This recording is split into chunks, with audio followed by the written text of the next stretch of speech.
You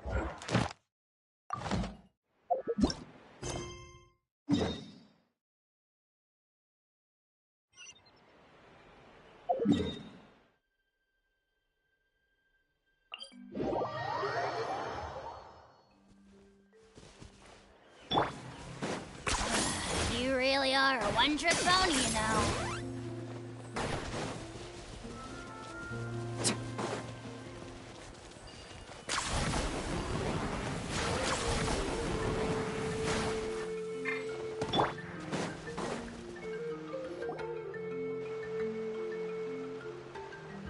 Hi, I'm Huni. Are you here to help find the baby Saurians? And I'm Toba. You must be the helpers that we've been waiting for. It's nice to meet you too, but we're just passing through. Oh, but Uncle Sanka said he was gonna send some of his friends over to help us. You sure he didn't mean you? Yeah, sorry. Whatever this is about, it sounds like you've got the wrong end of the stick. Wrong end of the stick? Darn it! We've been tricked, Huni. I should have known that Glasses Guy was a con artist. What are we supposed to do about the baby Saurians now? Time's running out. It's okay, Huni. Don't worry. Why don't you tell us what happened with these baby Saurians, huh? There's been a lot of unrest in the tribe lately, and my dad's Saurian got injured. Her name's Nana, and she has 3 little babies. After what happened to Nana, her babies were so scared that they ran off and hid. I'm really worried about them, so I decided to go look for them. If Nana is your dad's Saurian, why isn't he the one looking for them? My dad's one of the elders, so he's busy getting ready for Turnfire night. It's a really important ceremony, more important than this, anyway. I'm not supposed to be out here either, but I snuck out without telling him. I didn't think it would take very long, but then that guy we ran into made us tell him loads of stories, and it wasted so much time. Yeah, he was so selfish. He doesn't have a heart. It's all right. Don't let him get to you. We're here now and we'll help you because we care a lot, don't we, Traveler? They should be. I already managed to find their tracks, and it seems like they're hiding on the cliff. Really? Wow! Thank you so much, Mr. Traveler and Miss Paimon. Awesome. You gotta be careful out on the cliffs, though. They're really steep. Even grown-ups have trouble climbing them.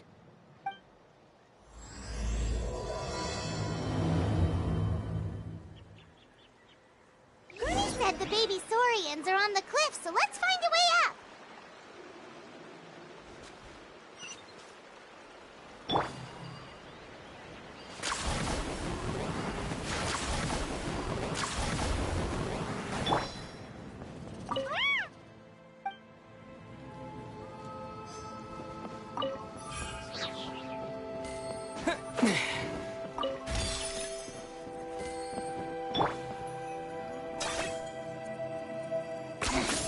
Points for agility.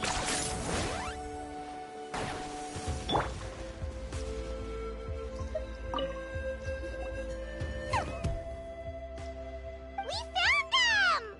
Wait, but what's that other... a how? Well, if it isn't the gruesome twosome who wormed their way into our servant circle of friends. Still awestruck from the last time we met? Would that be why you hastily scrambled up here to pay your respects the moment you saw us? I suppose we can't blame you. Such is the spell that our majesty casts on our minions. Very well. You heathens leave us no choice. The almighty Dragon Lord, Kahula shall grant you the audience that you seek. Come, pucker up. You may now kiss our feet. Wait, aren't you like Kanichi's sidekick? What the heck are you going on about? You're somehow managing to be even more annoying than the last time we met. Silence! Who are you calling sidekick? We are the Dragon Supreme, sovereign ruler of the Nation of Flame. We shall have you know that last time, were it not for Kenichi's earnest pleading on your behalf, you would have received not a single word of mercy. Oh, come on. You talk big, but Kenichi clearly has you under lock and key.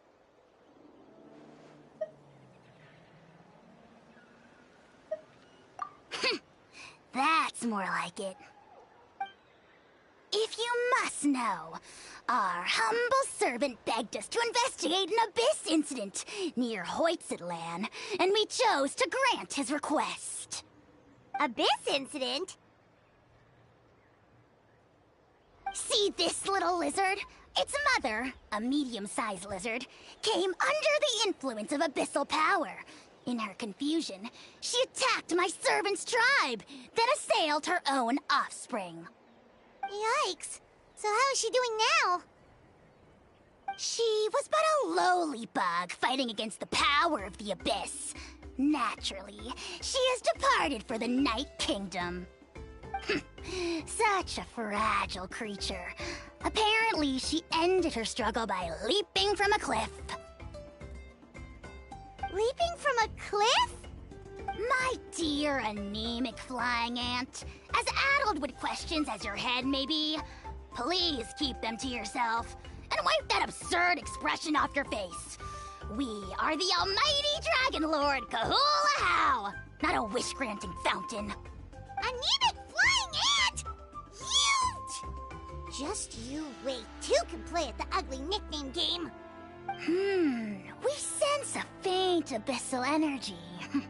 An evil sorcerer must be lurking nearby, but they are well hidden. If you encounter any suspicious outlanders, be sure to give them a robust interrogation. Suspicious outlanders? Wait, are you mocking us? Ha! How dare you cast aspersions on your ruler, heathen! You're just lucky that our servant has such vile taste in friends! Otherwise, we would beat you black and blue, and then purple, then black again! If you're not here to kiss my feet, then get out of my sight. Do not impede the work of the almighty Dragon Lord, Kahula-How! The potty mouth on that guy! Paimon is furious! Still, good to know about the abyss threat, huh? Wasn't expecting that. Let's not get sidetracked.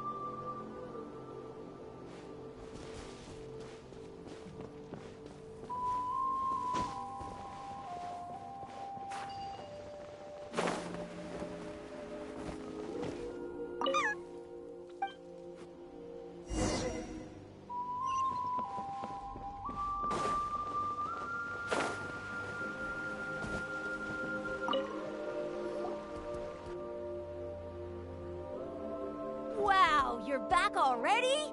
That was so fast. I'm so glad that the babies are all right. Thank you both so much. Now we can finally go home and stop worrying about them. You're welcome. Piece of cake. You're not from Natlan, right? Because your clothes look different than ours. Hey, you must be tired after all that climbing. You should come take a rest at my house. Yeah, please come.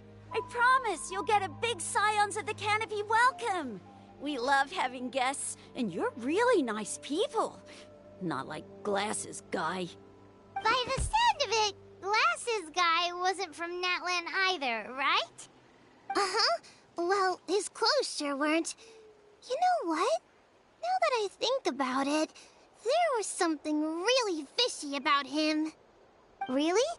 Maybe he was the suspicious outlander that Ahau mentioned. Sure, if you're interested. Oh, let me think. How did the conversation go again? Oh, please, mister. I've told you so many stories already. When are you gonna help me find the baby Saurians? Just one more story. One more, I swear. Why don't you tell me more about that ball of fire? I heard that there was a huge transparent ball of fire that used to burn 500 years ago, 1,000 years ago, maybe even further back than that. Oh, you mean Turnfire. That's where the ancient name Malipo comes from. Oh, wow. So it was the origin of an ancient name. That's impressive. Uh-huh. There's a story behind every ancient name. The legend goes that the Turnfire first appeared in the era of the Grand Alliance. It was used by the tyrant Huitztlan to rule over Natlan and oppress anyone who opposed him. Turnfire is different from normal fire. If you get set on fire with it, you'll feel horrible burning pain from behind you, but you won't die from it right away. And whatever you do, you mustn't turn back to look at it. Why? What happens if you turn back? As soon as you turn around, poof! You get burned to a crisp. Well, good golly gee. I mean, it's one thing to singe someone's clothes, but burning people alive? That is a big no-no in my book. Right? How nasty is it to burn someone from behind and not even let them turn around to look? Huitztlan really was an evil tyrant. Yes, shocking behavior. Now, let me guess. Eventually, a valiant hero came to save the day? That's usually how these stories go.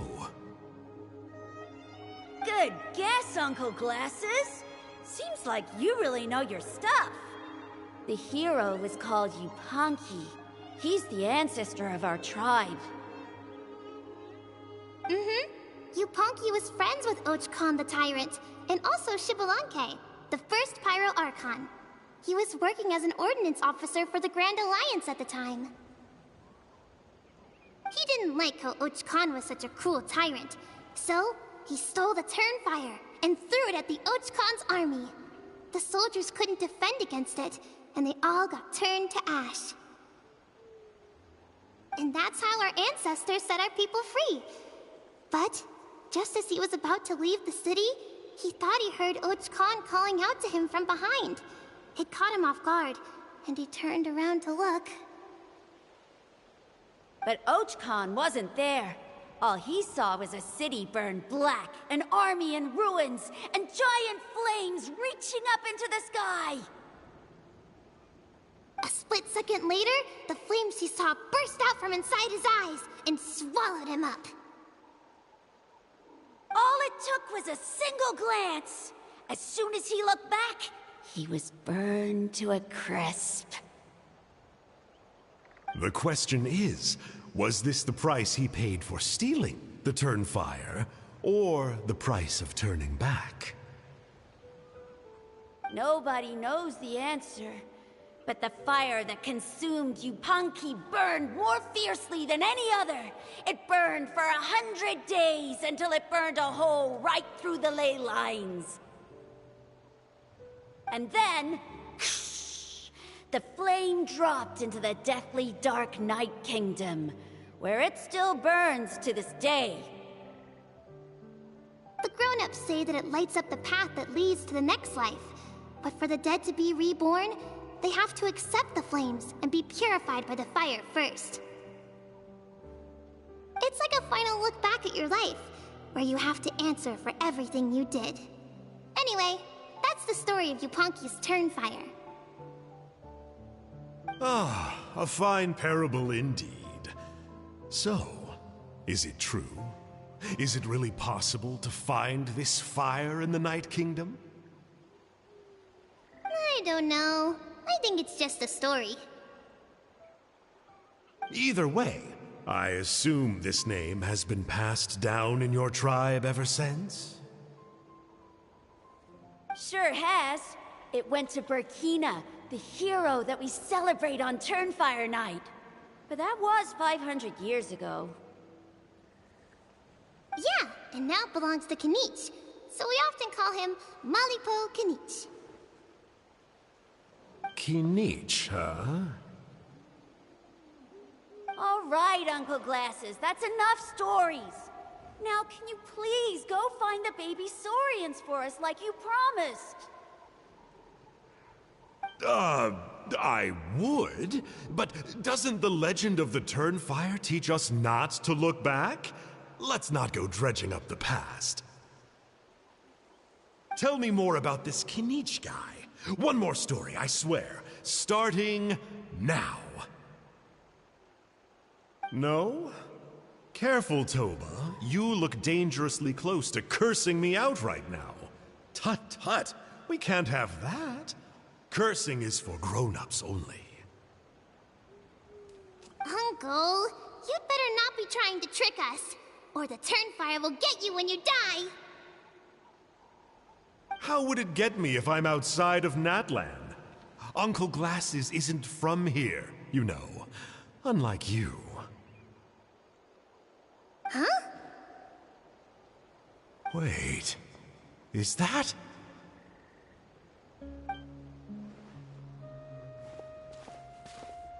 All right, kiddos. I'm a man of my word. 2 of my friends are on their way here, and, yeah, they'll help you out on my behalf. Work them like dogs, okay? That's what they're here for. Don't go easy on them just for my sake. Really? Well, first, can you tell us your name? We met at the foot of this cliff, so beneath the peaks, let's go with Sanka. Seriously? If you don't believe me, turn around and see for yourselves. They're right behind you. Huh? Where?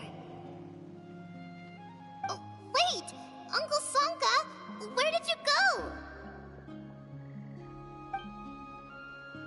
Yeah, definitely a fishy character.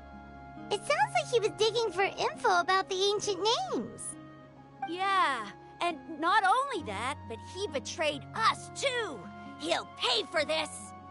All he got out of us was some stories, though. What's the worst that could happen? Traveler, maybe we should go tell Kinich about this.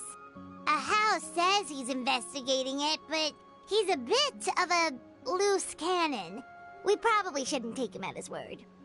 Huh? You know Kinich? Not very well, but we have met him before, and one time we had a meal together. Aw, man, I'm so jealous. I never even spoken to him. He's so cool. He's the Saurian hunter, and he has a really awesome ancient name. Me neither. I don't think my dad really likes him, though. He always tells me to stay away from him. Probably because of that little creep he always hangs out with. He's nasty, and he's so full of himself. Oh, the creep who calls himself Kahul Ahau? Yeah, we've had the pleasure of meeting him too. He sure loves pushing people's buttons. Exactly. I don't know why Kinich partnered up with him. Why didn't he pick me instead? Uh-oh! Huni, look how late it is. We've been out way too long. We better get home now or we'll get yelled at. Oh, yikes. You're right. Okay, well, this path here leads to our settlement. If you decide to visit, remember to come to my house. If there's anything you need, my dad can help get it for you. Hope to see you soon. We gotta run. Bye for now.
You really are a one-trick pony, you know.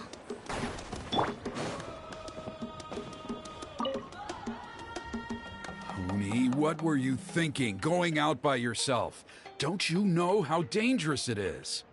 It's okay. Toba helped me. And we met some kind strangers who helped us, and... Kind strangers? What made you so sure they were so kind, huh? Oh, I suppose they had kind stranger written on their foreheads?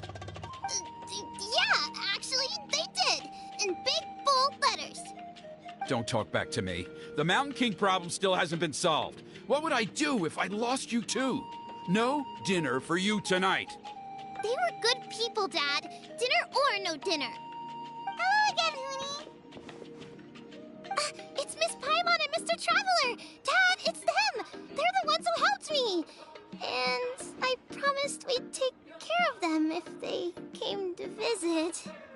Oh, so you're the kind strangers. Well, I'm Trinidad. Apparently, you helped my daughter today, so if there's anything you need, just ask. As an elder of the Scions of the Canopy, I've got some influence around here. Now, I trust that you're sensible people who know better than to take advantage of their host's generosity.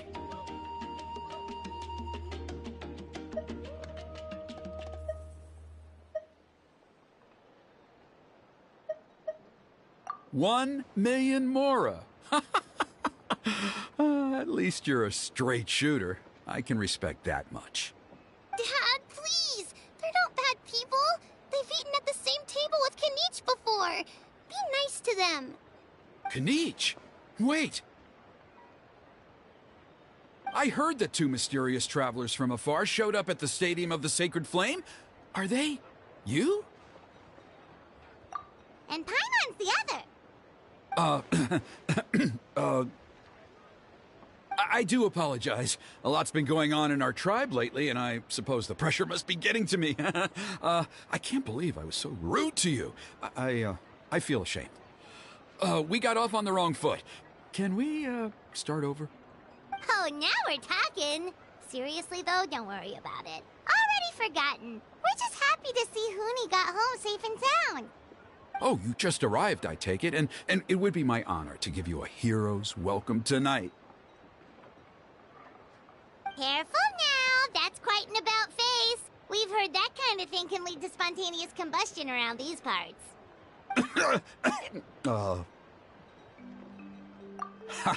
My dear traveler, you are very perceptive indeed. Go inside now, Huni. Dad's got some important business to discuss. Okay, look after Mr. Traveler and Miss Paimon. They're very special guests. Well, we'll hear you out, but we can't make any promises that we'll be able to help. Well, this is a matter of utmost importance. Please, allow me to explain. For many years, our tribe has celebrated the Turnfire Night. It is a traditional ceremony among the Scions of the Canopy in which we remember our ancestor, Burkina, and his companion, Kangamato, the Mountain King. Burkina was a hero who bore the ancient name Malipo, and Kangamato was a powerful Yupanqui warrior. Together, they fought against the Abyss. They were victorious, but it came at a great cost. Burkina paid with his life. The Mountain King survived, but was contaminated by the Abyss, and he remains in hibernation to this day. Normally, Yupanqui never live longer than a century.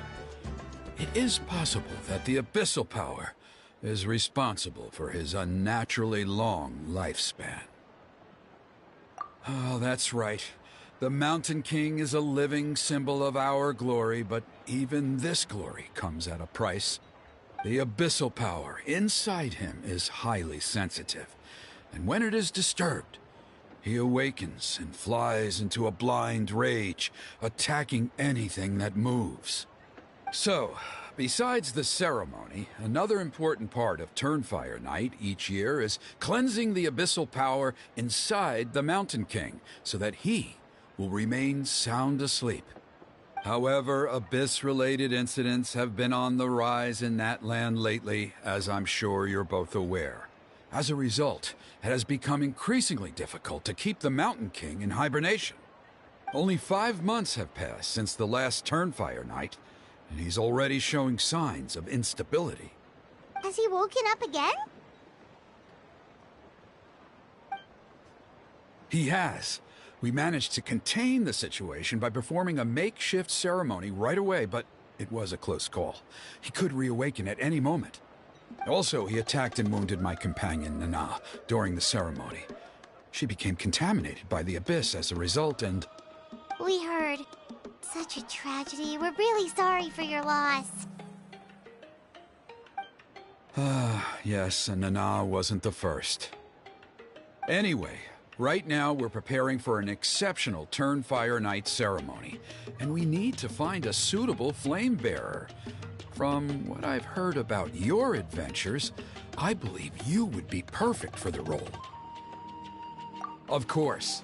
Plus, he's a bona fide hero who inherited the Malipo name. Oh, you mean Kinich? Yes, he's the one. A hero, worth his weight in gold. And unfortunately for us, he's all too aware of that. No prizes for guessing what he said when I asked him to host a Turnfire night outside of the annual schedule. An exceptional ceremony? Oh, I'll have to charge an exceptional price. I swear, no other concept exists in that boy's brain. I'm not the one to usually talk about people behind their backs, but I'm convinced the Wyab got hit on the head and took a wrong turn the day it chose to give that ancient name to him. I mean, have you ever heard of a hero whose mantra is, "What's your asking price?" Oh, and don't get me started on that insufferable Ahau he hangs around with. Thinks he's God's gift to mankind. Pompous fool. Yeah, Paimon has to agree on that last part. Anyway, the fact is, the ceremony can just as easily be done without him as long as we can find someone else. And besides, you two seem like much better candidates. So, what do you think?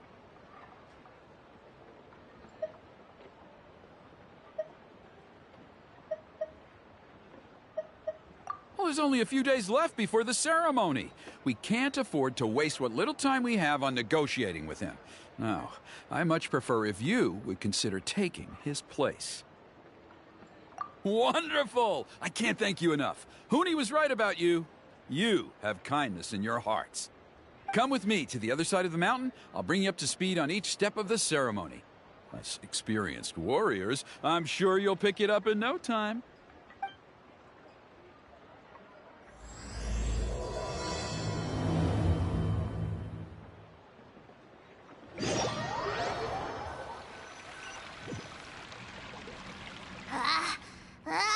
Achoo! Curses! Who dares insult the great Kahula How behind his back? Oh, great Kahul Ahau, bless you. Shut your filthy mouth, worm of the abyss! Your putrid words defile the air we breathe. You make the almighty Dragon Lord, Kahula How, sick to the stomach! Speaking as a member of the Abyss Order, that's music to my ears. Exactly the kind of reaction we're going for. But on a personal level, I gotta say, it's pretty hurtful. Ugh, never have we heard such brazen blustering from someone who is inches from death! Up yours, Four Eyes! We spit in your face! Okay, well, that I am at a loss to explain. How do I manage to stay so chirpy and cheerful?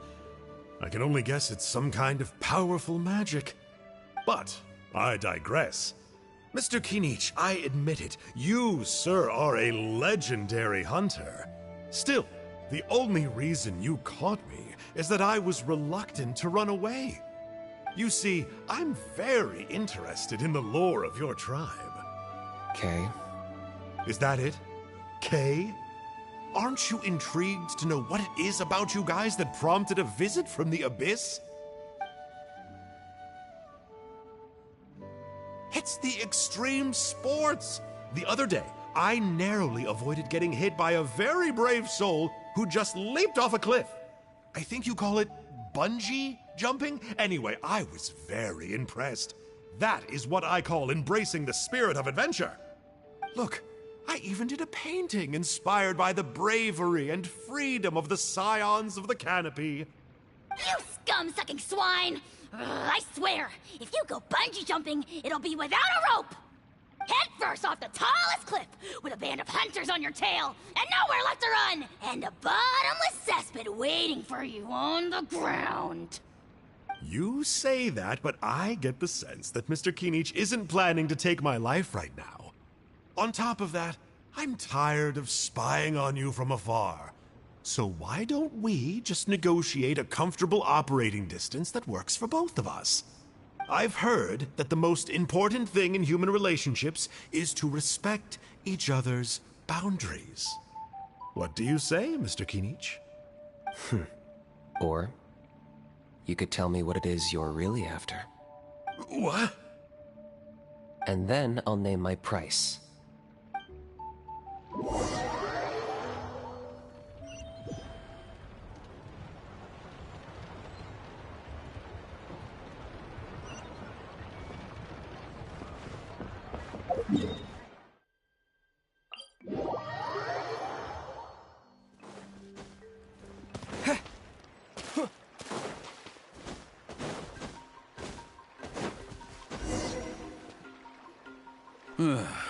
The Abyss contamination is back. No surprises there. No doubt that explains the Mountain King's recent activity. See those torches over there? Those are the Sacred Flame offshoots that we requested from the Stadium of the Sacred Flame. They contain the power of the Pyro Archon. Are you saying that the Sacred Flame and the Turnfire are the same thing? Well, for ceremonial purposes, at least. Sending someone to the Night Kingdom to retrieve the legendary Turnfire isn't exactly an option. More to the point, though, the Sacred Flame is able to burn away abyssal filth, so that's why we use it in the ceremony. Gotcha! So basically, we just need to clean up the filth with the Sacred Flame. Well, that's one part of it, yes, but the complete ceremony is a bit more complicated than that. First, the flame bearer must collect a kindling of the sacred flame from the starting point, then use a grappling hook to fly up into the sky and light each of the sacred flame pillars. Then, they must go down into the canyon, all the way into the cave where the Mountain King slumbers, lighting braziers and the final altar along the way. The most skilled flame bearers can accomplish all of this without touching the ground once. As much as I hate to admit it, Kinich is capable of this. Wow! He can do all that flying without ever falling to the ground? Well, of course Paimon can. It'd be much harder for you guys. Well, don't worry. It's not a requirement of the ceremony. You're allowed to touch the ground. The only thing you're not allowed to do is turn back. The flame bearer must always keep moving forward. You can't skip a pillar, then come back to it after lighting the next one. To do so would be to disrespect our ancestors. So, what actually happens if you do turn back? Surely the fires don't just go out. If you're not careful, you might get burned. What about today then? Does the same rule apply? Oh no, don't worry. Today is just a practice. The order doesn't matter. You just need to take the sacred flame, cleanse the filth, then go light all the braziers. Are you ready?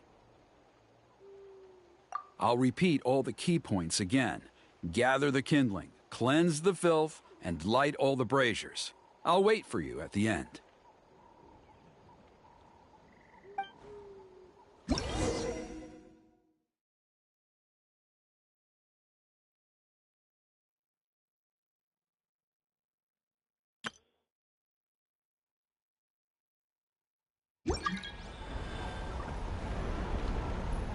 Alright, let's use this kindling to complete our mission. There's abyssal filth over there. Let's burn it away with the sacred flame. Are you running away?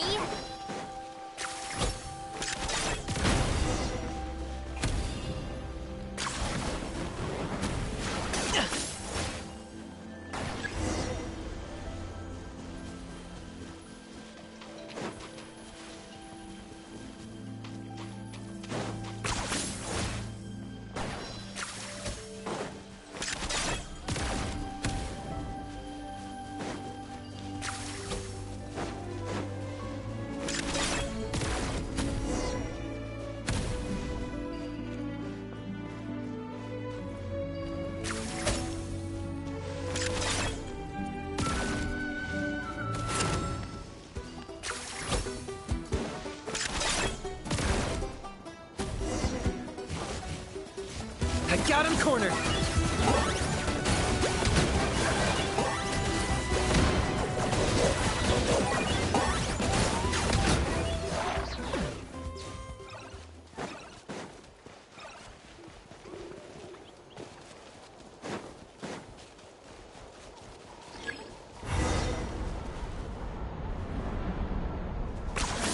You really are a one-trick pony? That should be all the Braziers. Let's regroup with Trinidad.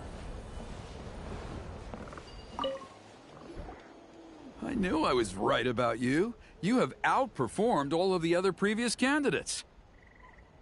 If there was an ancient name for outstanding flame bearers, I'm sure the Wyab would consider you for the honor. Yeah, although it would probably take Paimon quite a bit longer. All right, now there's still a few days left until the ceremony, and I should probably get back so I can inform the chief and the other elders that I have found the flame bearer we need. Oh, you mean they've still got to sign off on it? Some of them are still hoping we can come to an agreement with Kinich, but that's only because they haven't seen you in action. Still, I'm the one responsible for securing a flame bearer, and my recommendation is you. Just for Paimon's own peace of mind, are you sure it's not going to be a problem having Outlanders take on such an important role in your ceremony? See that place over there? There was a time, long before the age of Burkina and the Mountain King, when we, Scions of the Canopy, called that our home. After a period of upheaval, our ancestors were forced to move away. Now, it has become a place where our youths go to develop courage and kindle a spirit of adventure. If we fail to keep the threat posed by the Mountain King at bay, it might not be long before we have to move again and find a new home. So, to answer your question, I think everyone will agree that you are the right choice. Fair enough. Desperate times call for desperate measures. I'll need you to drop by my place at some point before the ceremony, if that's all right. There are still a few final details that we need to discuss. Okay, see you later then. You have my gratitude.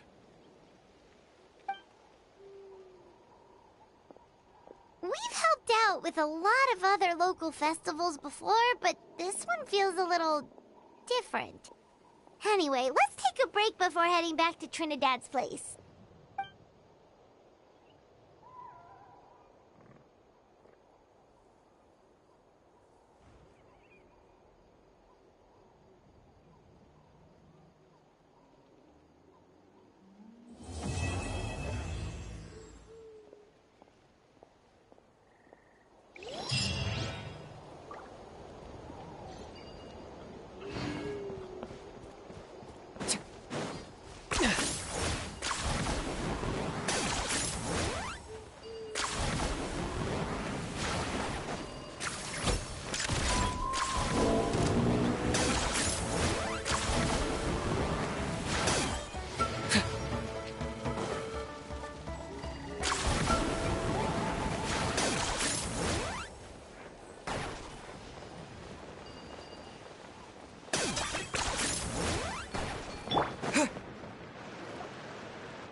Traveler? Paimon? Kinich! Fancy meeting you here. We've actually been looking for you. I'll get straight to the point. I hear you accepted a proposal from Elder Trinidad. Oh, the, Turnfire Knight, you mean. You were still his first choice. It's just... Oh, jeez. It's not what it looks like, promise. Chill, it's cool. I only mention it because there's something you should know. And I suspect Elder Trinidad hasn't been completely forthcoming with you. His true intention is to resolve the Mountain King problem once and for all. Once and for all? You mean this'll be the last Turnfire Knight ever? That's right. He wants to use you to send the Mountain King to the Night Kingdom. To the Night Kingdom? You mean... To his death. Whoa! Are you serious right now? You shouldn't go blurting out accusations like that. It could get you in trouble. too blunt? Okay. I'll phrase it more gently. There is potentially a possibility that Elder Trinidad may be hoping that during the course of the ceremony, you kill the Mountain King dead. But that's ridiculous! He told us the Mountain King is a living symbol of your tribe's glory! And that glory comes at a price. Oh, that's right. The Mountain King is a living symbol of our glory, but even this glory comes at a price. Ah, yes, and Nana wasn't the first.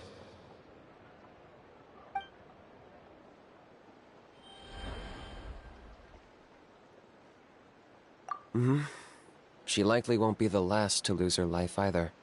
Still, is killing the Mountain King really the only way? It seems so extreme! The Mountain King is a unique case when it comes to abyssal contamination. It's eaten away at him for so long that it has consumed him entirely, and the damage is irreversible. That evil power has both driven him insane and kept him alive over the centuries. So, to look at it one way, once it's completely purged from his body, the Mountain King will finally be able to rest in peace. In past ceremonies, we've only purged around half of the abyssal power. This was to strike a balance, to keep him alive, but also keep him asleep. Trinidad didn't say anything about how much power he wanted us to purge, but he did say there were some more details to go over before the ceremony. Then it sounds like you'll know for sure soon enough. If he really asks us to kill the Mountain King, what should we do? I know this must come as quite a shock, so I suggest you act like you didn't hear anything for now.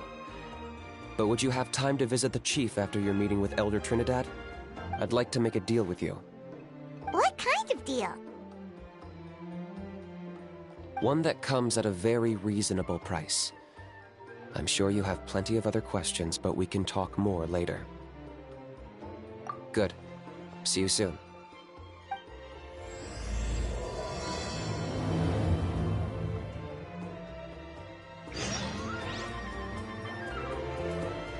Are you running away?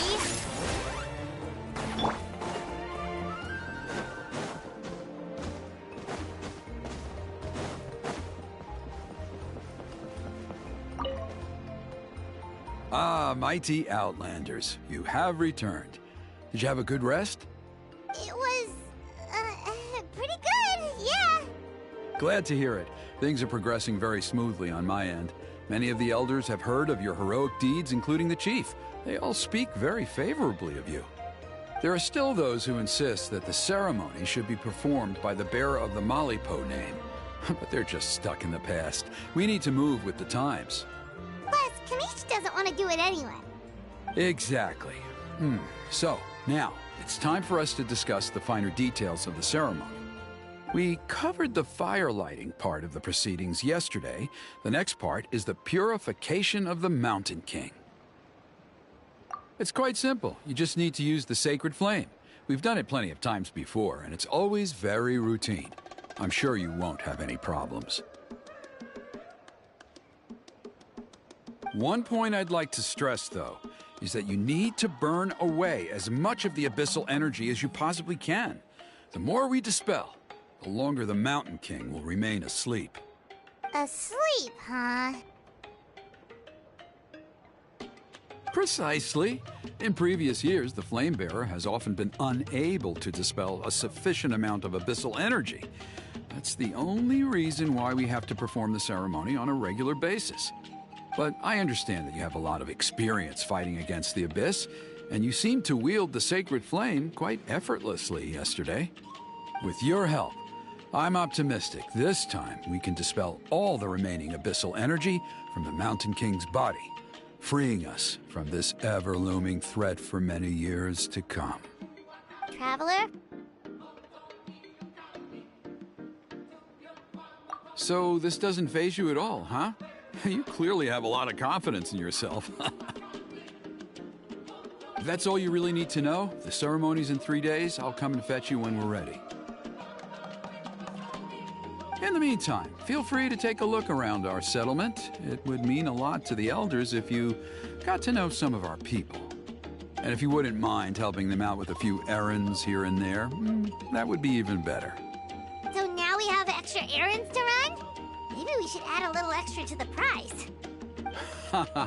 Just a humble suggestion, that's all. It will help you gain the respect of our people, and as a mighty hero, I truly believe that's what you deserve. I'll be sticking around for the next few days, so if you have any questions, you know where to find me. Seems like Kanich was right. We should go meet up with him right away.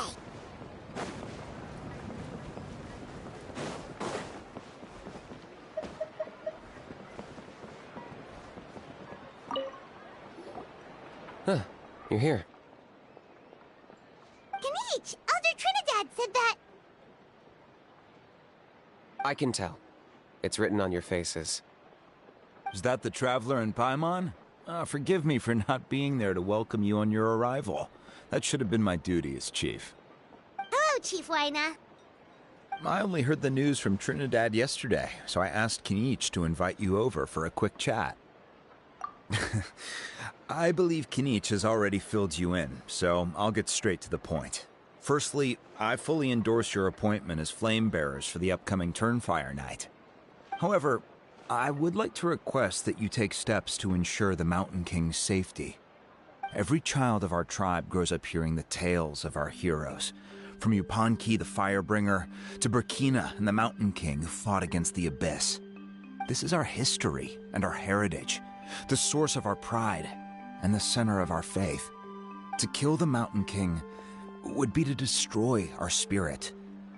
I would never be able to face our ancestors in the Night Kingdom. Nana's death was a great tragedy, and I do not blame Trinidad for the actions he has taken.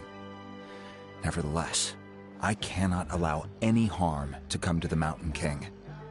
The very roots of our identity are at stake. My honored guests, please give this matter your serious consideration. Perhaps there is. But despite all our attempts to contain the situation over the years, we've not found it. Right now, I should like to hear where you stand on this matter.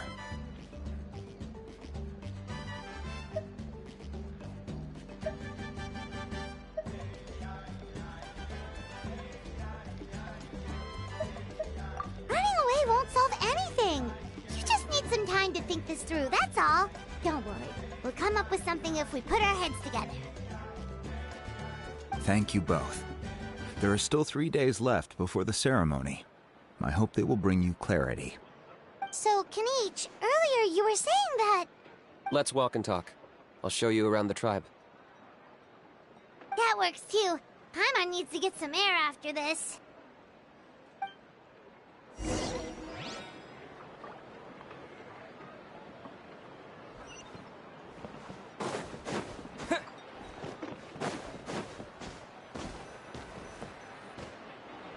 Kanich, Paimon finally understands why you turned Trinidad down. You knew what he was planning, didn't you? That's why you didn't want to be the flame bearer this time, because it's a double-edged sword. The whole Mora thing was just a sneaky excuse. Double-edged sword is right. But my response wasn't merely an excuse. To solve this exceptional problem, an exceptional price must be paid. I'm working on it. Really? Well, come on then, let's hear it! In a moment. Didn't you have a question you were about to ask me? Oh, yeah. What was it again? Oh, right! We need to talk about How. He's completely unhinged. I agree that he has a problem. He needs disciplining, so I hired him a teacher. You got him a teacher? Oh, Paimon would love to see him get scolded for bad behavior. Anyway, moving on. When we ran into a How, they said you two were investigating some Abyss thing together. Is that related to the whole Mountain King situation? Yes, that's the angle I've been working on. I'm a Saurian hunter, but I occasionally hunt the Abyss, too. One time I was pursuing some purple demonic dogs when I accidentally entered a hidden space. I did some research after the fact. Apparently they're known as beastly rifts, and there are many of them of all different sizes. That's where those purple dogs were coming from. So, if we can locate one of these beastly rifts, clear the monsters out, and move the Mountain King inside, he'd be able to continue living, but without posing a threat to the tribe. whoa, that sounds kinda crazy. Would it really work? It's not without its risks, of course. There's a lot of unknowns in the equation. For instance, for all we know, a prolonged period inside the rift could make the Mountain King's condition worse. Still, we desperately need something like this, even just as a temporary measure. You've seen the conflict the issue is causing in our tribe for yourselves, and believe me, it's been a long time coming. The chief is adamant about keeping the Mountain King alive, whatever happens. I can understand. It's less about the Mountain King and more about preserving your culture and heritage. Yes, but on the flip side, you've got people like Elder Trinidad, who is more concerned about protecting the people he cares about now and into the future. And he has every right to take that view. It's one thing to try and preserve the last remnants of a glorious past, but making your kin pay the price for it? No one can seriously tell them that's a fair trade. You're right. There's no easy answers here. Let's leave that to one side for a moment and assume we go with your plan. How do you actually intend to find one of these beastly rifts? Because at least in our experience, the dogs open the rifts when they want to attack us, not the other way around. I think I know a way.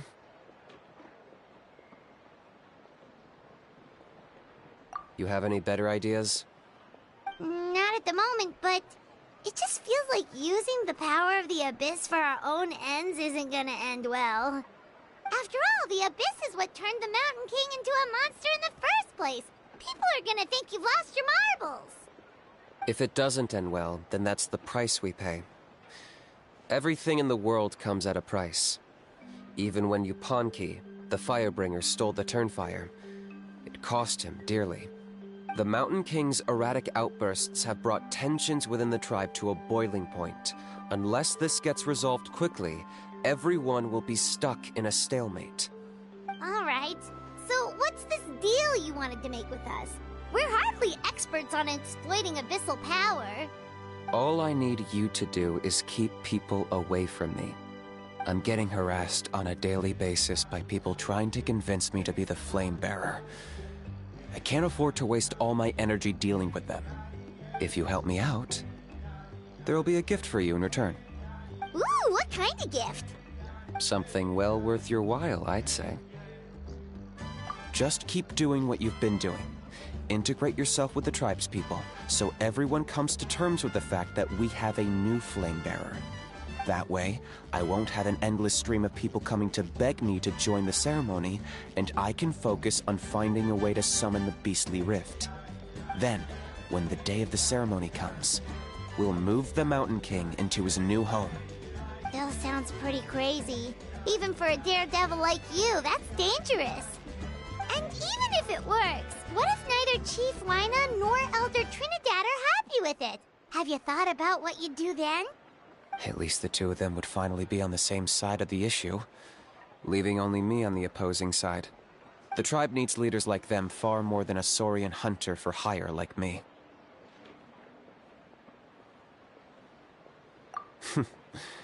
Can I take that to mean that we have a deal? For sure. And who knows? Maybe we'll come up with an even better solution to all of this in the next couple of days. Great. Well, for the next couple of days, please spend some time among the tribe and lend a hand wherever you can.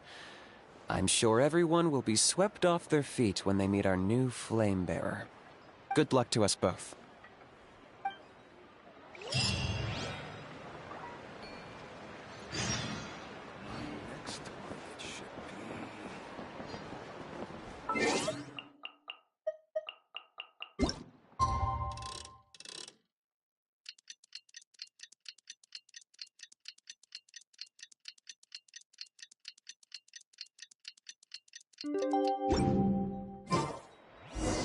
Okay, task for the day. meet the tribespeople, and take some heat off of Kenichi's back.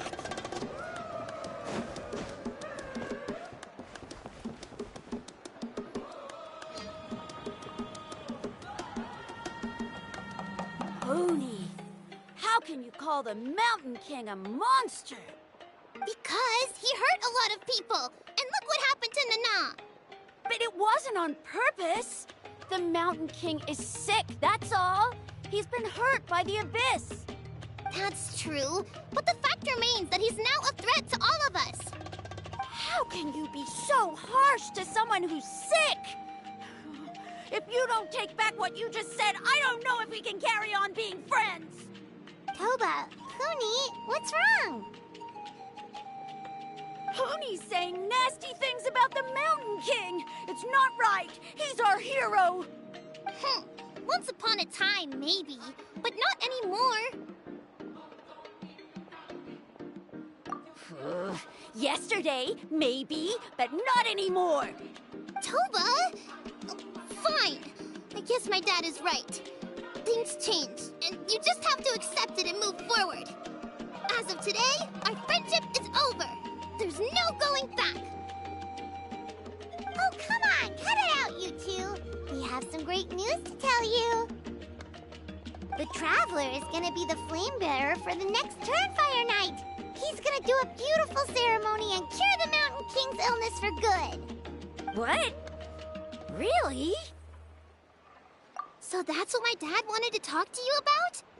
To be fair, from what we saw the other day, you are pretty good at climbing cliffs. Probably just as good as Kenich.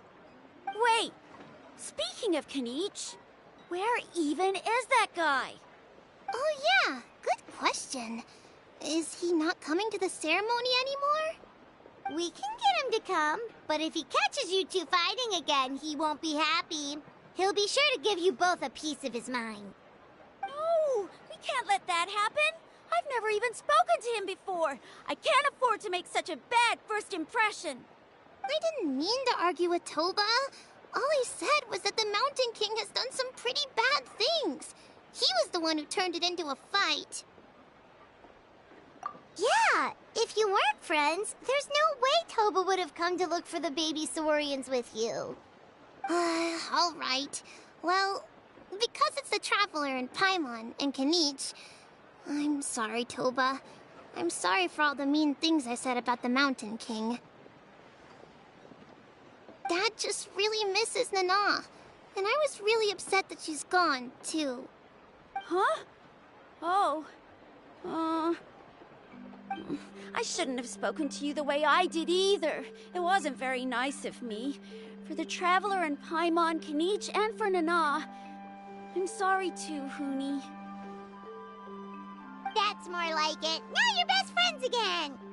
Guess so. Toba, if I ever say something mean about the Mountain King in the future, I'll make sure I say it to someone else, and not you. I'd better go buy some colored cloth for my dad now. He needs it for Turnfire night. Let's play again some other time. See you, Toba. See you, Traveler and Paimon. Okay. I'll head home as well then. See you next time. Okay, take care, you two. Even though they said they're sorry, it looks like their friendship isn't as strong as it was before. Let's just hope we can solve this once and for all. Come on, let's move on.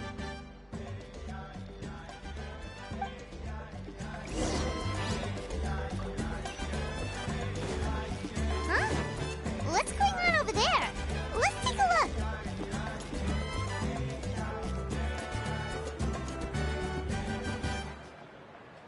Hey there! What's happening here?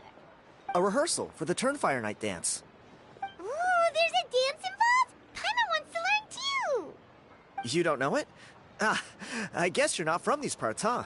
It's rare to see a new face around the tribe these days. I thought everyone would be keeping away. Why do you say that? Because of the Turnfire Night, of course. The Mountain King could wake up at any time. That's why we're holding an emergency ceremony. This isn't one of those fun and games festivals. For outsiders, it might even be a little dangerous. Well, did you know that the Flame Bearer this time is actually gonna be an outsider?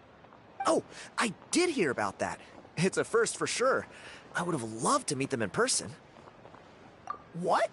Oh, it's you? Man, oh man. Well, this is a nice surprise. It's funny. I was just thinking that I'll probably miss out on meeting the new Flamebearer since I'm not taking part this time around. Then suddenly, there you are. Must be my lucky day. You're not taking part in the Turnfire night? How come? You're not an outsider too, are you? You must be joking. Watch this.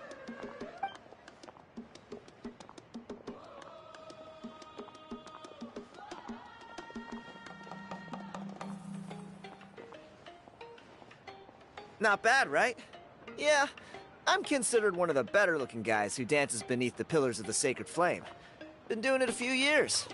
Always gets the ladies out to watch. Oh, very impressive. So why'd you quit?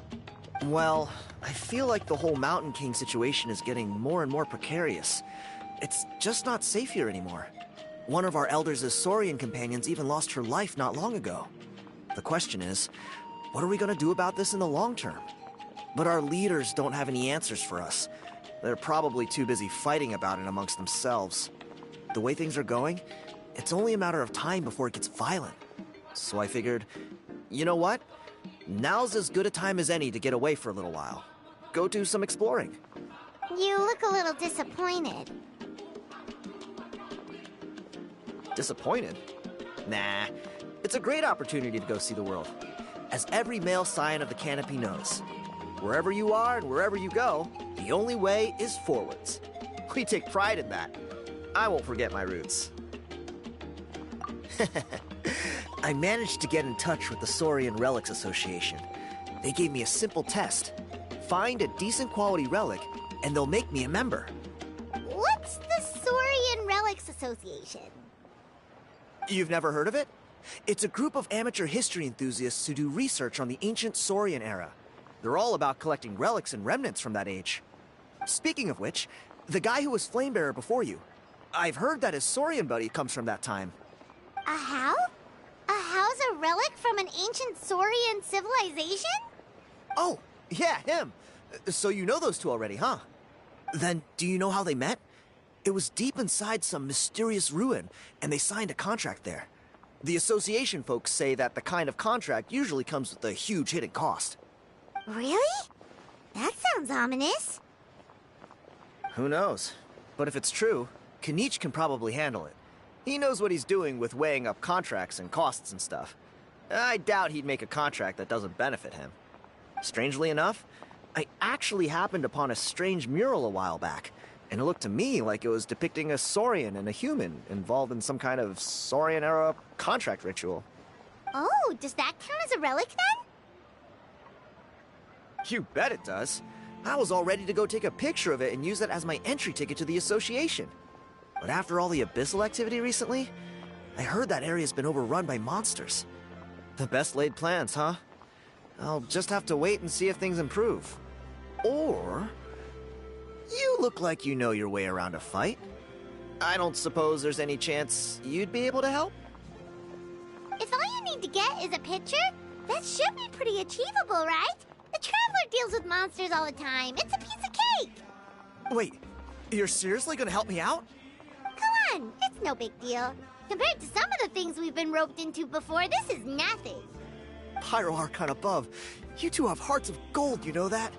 You're the kind of people who could dive into the Turnfire deep in the bowels of the Night Kingdom, and it wouldn't burn a single hair off your head.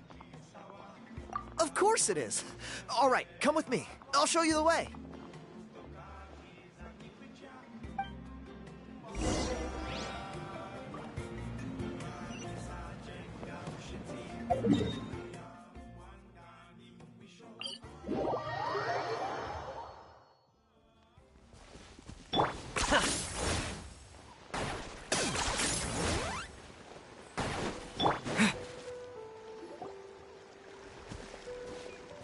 There it is. It's inside these ruins. As you can see, the place is crawling with monsters. Alrighty then. Stay back and take cover, Tiago. This could get dangerous. We'll take care of him. Great minds think alike. I'm not about to cramp your style.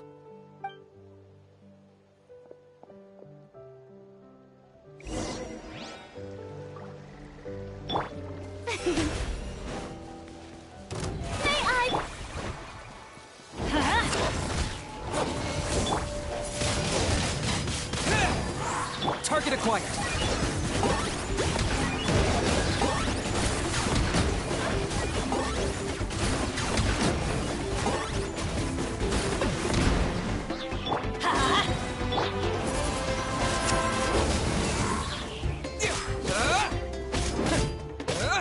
I got him cornered.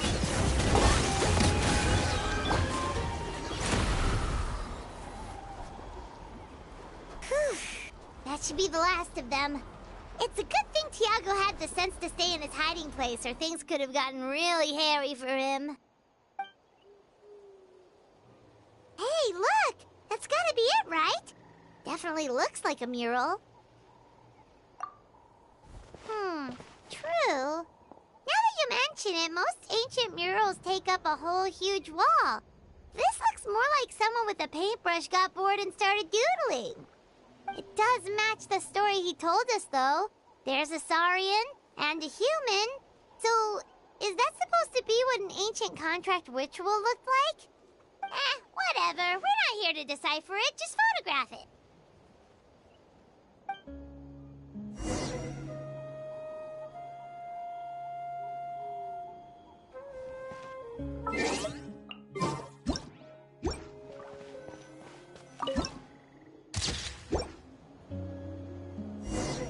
That's a wrap. Let's take it back to Tiago.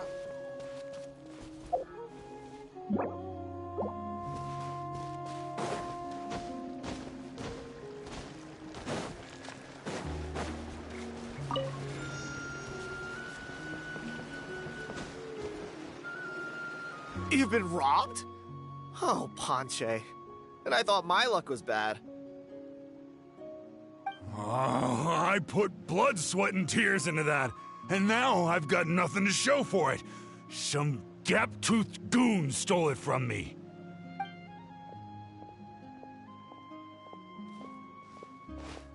Tiago, is this the picture you were looking for? Let me take a look. Yep, that's the one. Pyro Archon above, you two are superhumans. Hey, Ponche, come and say hi to these guys. They're gonna be the new flame bearers, and they're tough as nails. Wait, are you the Traveler and Paimon? Huh? You already know each other? I don't think so. My nephew Toba's been telling everyone about you. He says you're crazy strong, super friendly, that you helped him out, and that you're gonna be our flame bearers this Turnfire night. Oh, so you're Toba's uncle. Great to meet you, sir. Sounds like we managed to make a bit of a name for ourselves. Toba's not wrong, my friend. These two are honestly some of the nicest, most genuine people I've ever met. Everyone speaks incredibly highly of them. Seriously. If you're comfortable telling them about what happened, I guarantee you they'll sort it out in no time. Really? All I want is to get the fruits of my labor back. Allow me to explain. Ponche is a well-known scholar within our tribe, author of the widely acclaimed book, Yupanqui's Turnfire. Unfortunately, the book was stolen by a treasure hoarder a few hours ago. I spent years of my life researching that book. I visited every last ruin, interviewed every descendant of every hero in our history. On the word Malipo alone, I covered at least 5 different interpretations of the meaning based on accounts from different villages. It was an unparalleled masterpiece. And now it's all gone. That little goon ambushed me during my morning walk. He snatched all of my belongings, including my entire manuscript. That book was everything to him. It's like they robbed him of his soul when they took it. Look at him. Lost and listless. He's a shell of the man he was. Dear honored guests of our clan, I am but a helpless old student. If only for Toba and Tiago's sake, please help me. I beg of you. See what I mean, Ponche? Now you've run into these two, your luck's about to change, big time. I don't know if he's still there, but come on, I'll take you.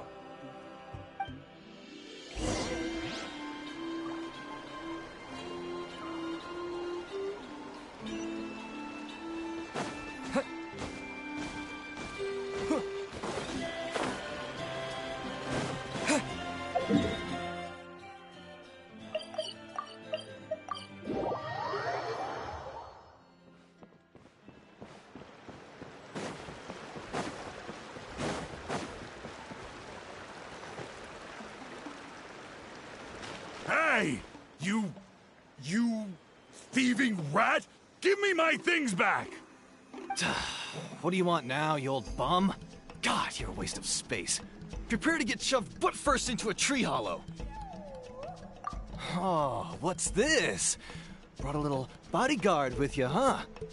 All right, let's see what you've got. Watch this!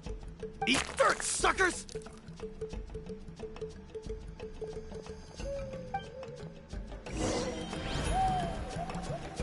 Hey, he's trying to get away! You good? Let's chase him down!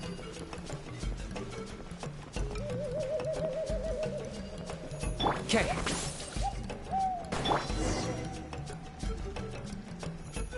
Stop, please! By all the warriors, heroes, gods, and kings, I can't run any longer! Please, I don't have your stuff anymore. Have mercy. Oh, yeah? Well, where is it then? I threw it away. You threw it away? The old bum's bag didn't have a single mora in it.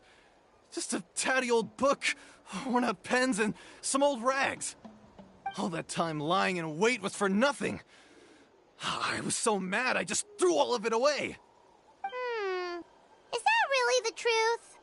Okay then, where did you throw it away? The same place you found me. Look, I swear on the Pyro Archon it's the truth. May all my worldly possessions be turned to ash by Turnfire if I'm lying. Okay, that's a pretty strong oath. What do we do now? It sounds like he's telling the truth. Right, let's hope nobody gets to the book before we do. We'll never get it back then.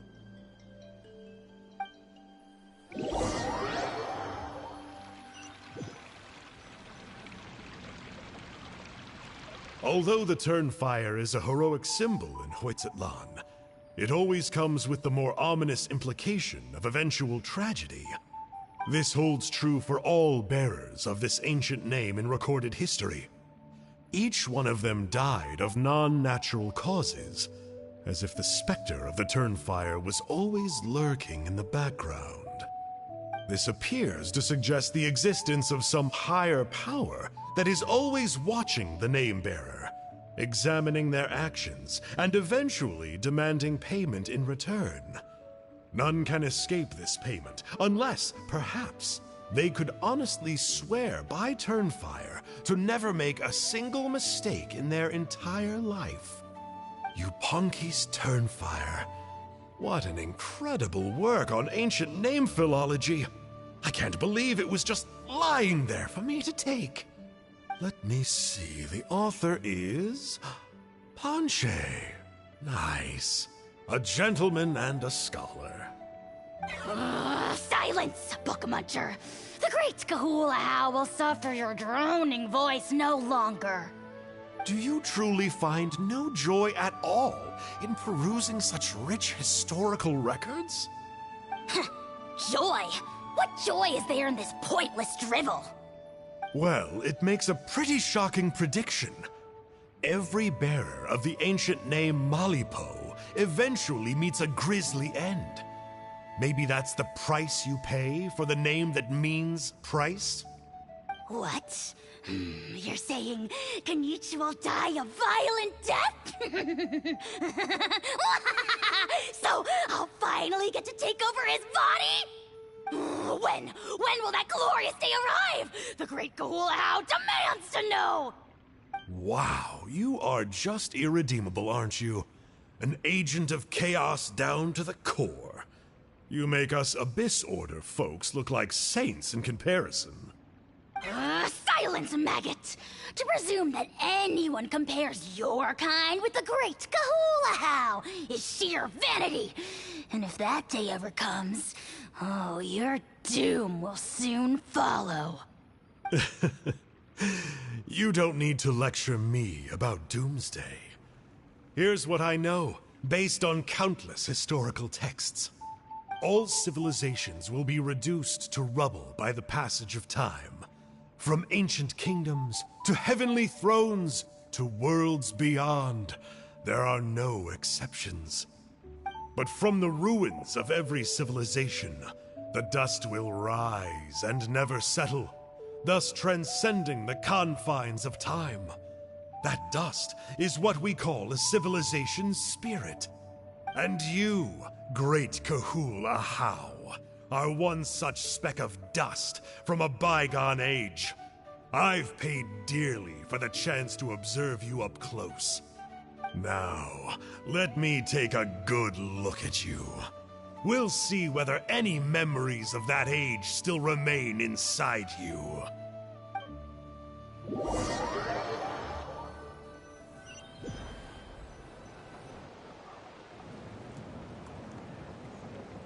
We're so sorry, Mr. Ponche, but we couldn't find your manuscript anywhere. Does that mean all of my hard work was for nothing? You gotta stay positive, Ponche. You might have lost the book, but the brains behind it are still intact. Surely you remember the main points at least? The whole reason I worked so hard to get it finished before the Turnfire night is because I hoped that maybe it might help us find a way through these trying times. But now... well, not exactly. But I thought my research might at least be a starting point. Oh, really? So what did you find out in your research? I think the key to all of this lies in the power of Malipo. Ponche, you know as well as anyone that ancient names don't hold any real power. Symbolic power doesn't count. You're right, but Malipo may be a special case. Given that it first arose in the era of the first Pyro Archon, it might contain remnants of Xbalanque's power. Yeah, I remember that story. My grandpa told it to me when I was a little kid. Maybe you're the special case. Most kids stop believing in that stuff by your age. I'm not talking about childhood superstitions here. There is evidence. Like what? Like the fact that the Mountain King is still alive. Everyone attributes that to the power of the Abyss. But there's more to it than that. The key factor is that Burkina summoned the power of Malipo at the cost of his own life. If you don't believe me, then answer me this. How many other creatures can you think of who lived longer, not shorter, after being contaminated by the Abyss? Traveler, different situation but similar idea. Doesn't this remind you of the hilly... So, I came to the conclusion that Malipo must refer to some mysterious ritual involving a tit-for-tat exchange. It began with the first Pyro Archon, fell with the Grand Alliance, then was buried in the Night Kingdom. And now, it awaits the call of its new bearer. Hey. Sorry to interrupt, Ponche, but you seem to be getting a little overexcited.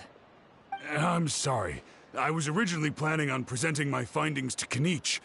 I'd hoped he would be attending the upcoming ceremony.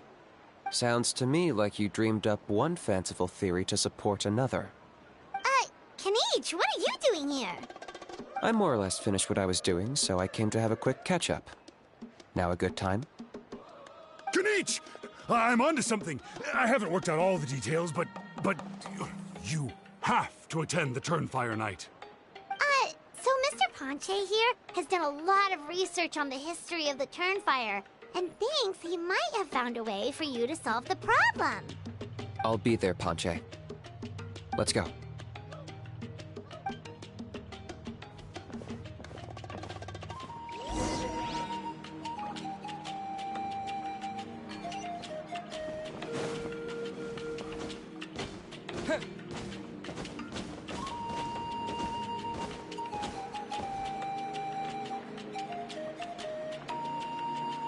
Here will do. Yeah. I'd like your help giving it a trial run tomorrow. If that works, we have our plan come Turnfire night.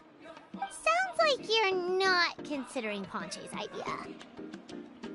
You heard him. He hasn't worked out the details yet. We need a more practical solution with concrete steps to follow. Yet?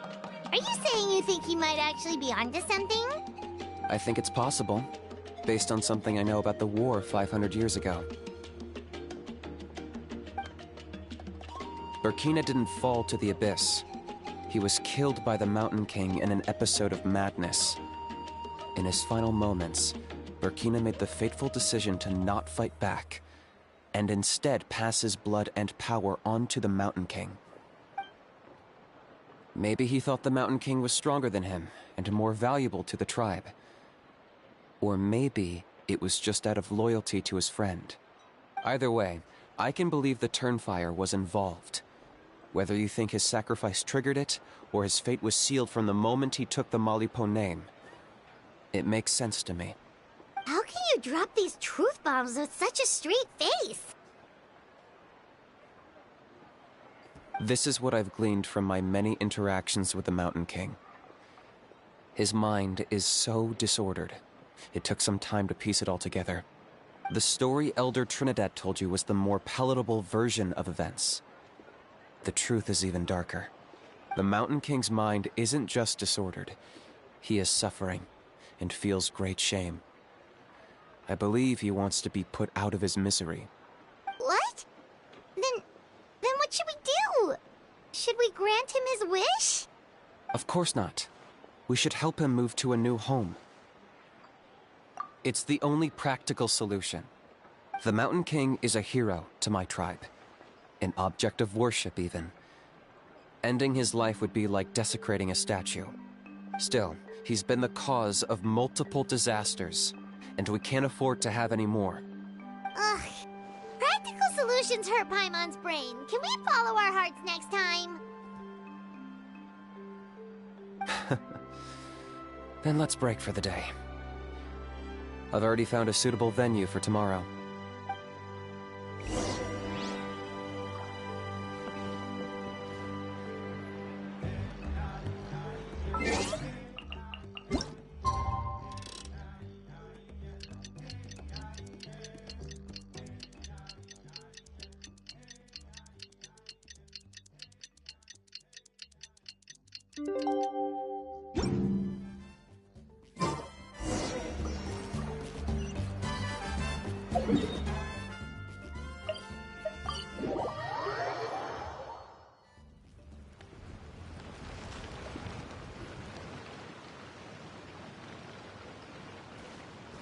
You're here.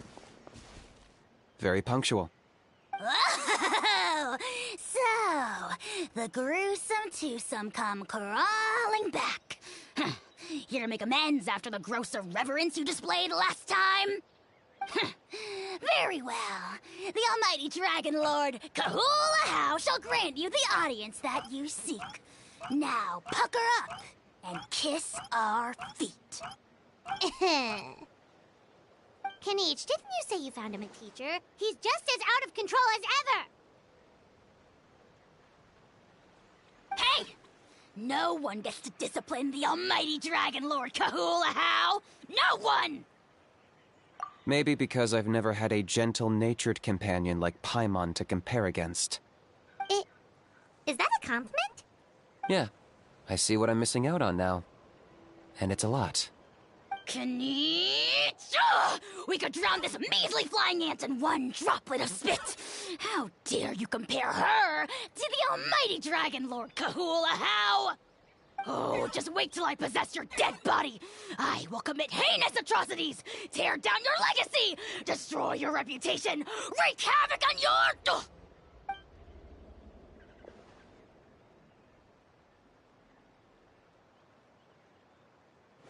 Traveler, Paimon, let's get down to business. Once we've opened the beastly rift, you're welcome to toss a how in there for a couple of days.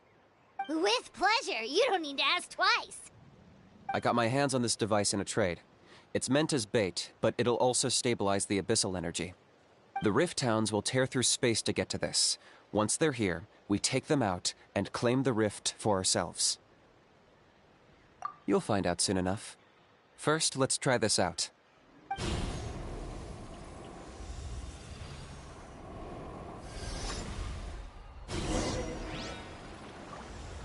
They'll tear you to pieces given half the chance, so be careful.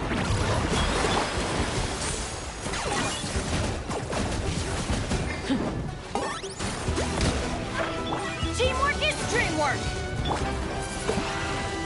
Windblade! Disappear! Stop that! I got him cornered!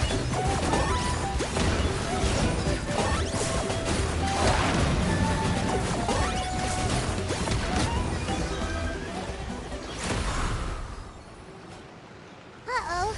Are there even bigger ones on the way? You see, Kinich? I'm a man of my word. In fact, I'd say I under-promised and over-delivered. Nifty little gizmo, isn't it? I take it this is your true form? Now that our deal is complete, it's time to start the next phase of our relationship. I made a promise to the great Kahula How, and now I'm here to seize your body for his use. Cliché, I know. The hero's trusted partner sells him out to the abyss in a shocking act of betrayal. Cue bad guy speech and drawn-out death sequence. Huh? Angel? Huh? Huh? What are you two doing here? Oh, Mr. Kinich, this is not what we agreed on. Traveler, this is the gift I got you. I know you're looking for intel on the Abyss Order, so I thought he might be of use to you. But it looks like you've already met. Yikes. Frosty reception. Gotta say, I kinda pictured this moment going a little differently. Tears of joy welling up in your eyes as you say the words, "It's good to see you again, old friend." Don't be ridiculous. Sounds like you've been reading too many romance novels. There we have it. Change is inevitable and nothing lasts forever. What a pity. Well then, time for you to meet the new me. This time, please call me Sanka. Sanka! Aha! So you're Glasses Guy! You tricked Huni and Toba into telling you a bunch of stories! What does it matter? A name is a superficial label. It's what's deep down inside that counts. And I've shown you the deepest parts of me. That would explain a lot. Why else would you show up here and start acting like a wise guy? You looking for a fight? I'll pass. I do rather like you, as I've said before. But my one quibble is that you really don't know your own strength. Wait. Of course! You're the one behind all the recent Abyss activity! Let Paimon guess, you've been provoking the Mountain King too! Haven't I told you before? I'm not part of the inner circle who do our Highness's bidding. My interests are far more low stakes. I spend my time digging for truth in ancient doodads and books. You really think a benchwarmer like me is capable of more than that? I investigated him. He's not connected to the recent events. Just happens to be in the area. So, I struck a deal with him. He helps me summon a rift. I allow him to do some historical research. But that's all over. And now Kinich wants to hand me over to you. Well, I was hoping this would be an opportune moment to whisk away his body. That would have given me some more time to study the great Kahula How. But now I've run into you, which is just my luck. Or maybe I've incited the wrath of the Turnfire, and this is the price I have to pay. But I don't understand. What did I do wrong? Wait, does that count? Let me think. How? You are the worst of the worst! Colluding with the Abyss Order against Kinich? How could you betray your partner? There is no betrayal. The almighty Dragon Lord Kahula How is a partner to no one. Don't worry, I told him to act as bait. Yes, and you should have picked a bigger fish. The Abyss Order? Ha! What a joke. Not even a match for our lowly servant. I put up with this toad's croaking for days, and it was all for nothing. It looks like your disciplinary measures have been less than effective, Mr. Enjo. What did you expect? Behavioral rehab isn't really our thing. Otherwise, we might as well change our name from the Abyss Order to the Abyss Boarding School. The abysmal disorder would suit you better. Kanish! Dispose of him! He is of no further use to us! Traveler?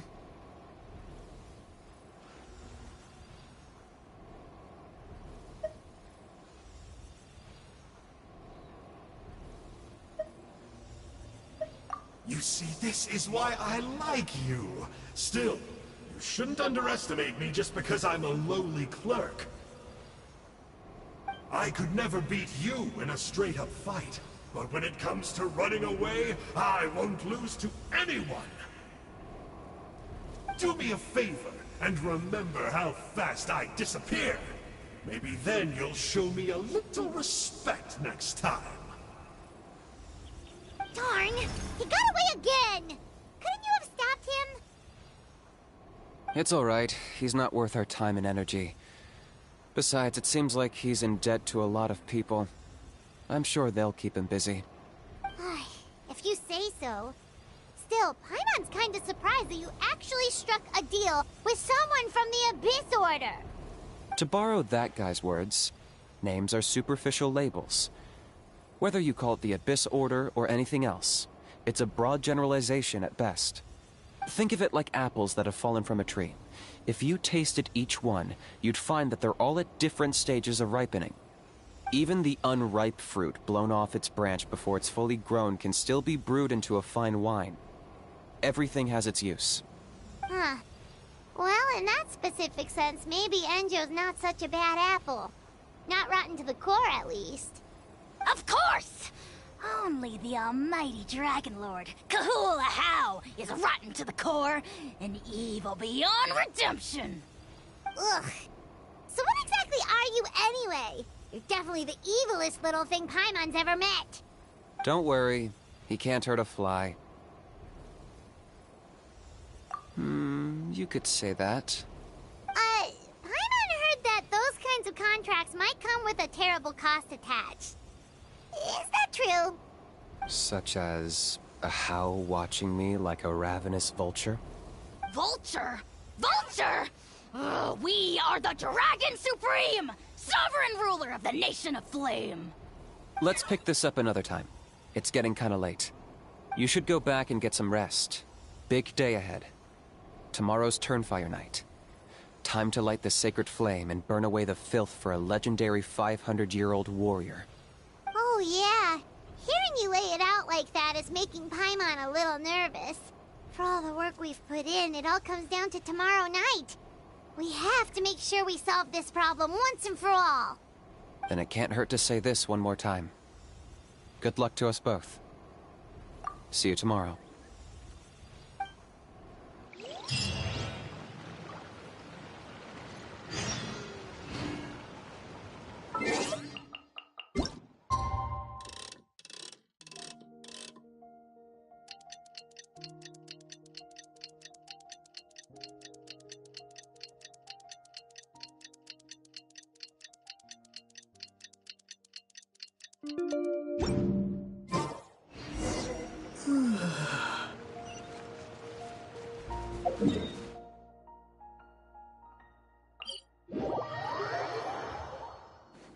Okay.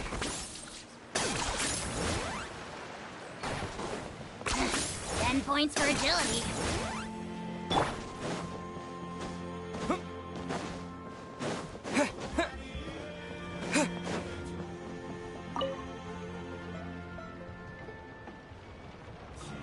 Ah, at long last, you're back. I hear you've done much for our people these last few days. Everyone has nothing but praise for you. Many young people have heard the rumors too. They're all eager to meet our new flame bearer.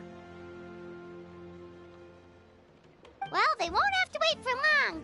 It's almost time for the ceremony. We really hope we can resolve the Mountain King situation quickly and smoothly. Seems like a lot of people have been worrying about it, huh? Well, it's nearly time. So, if you're ready, then follow me to the ceremony site.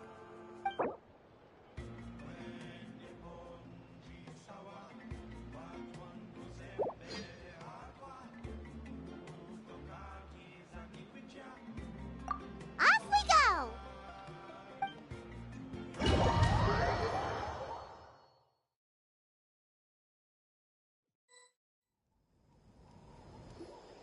Here we are.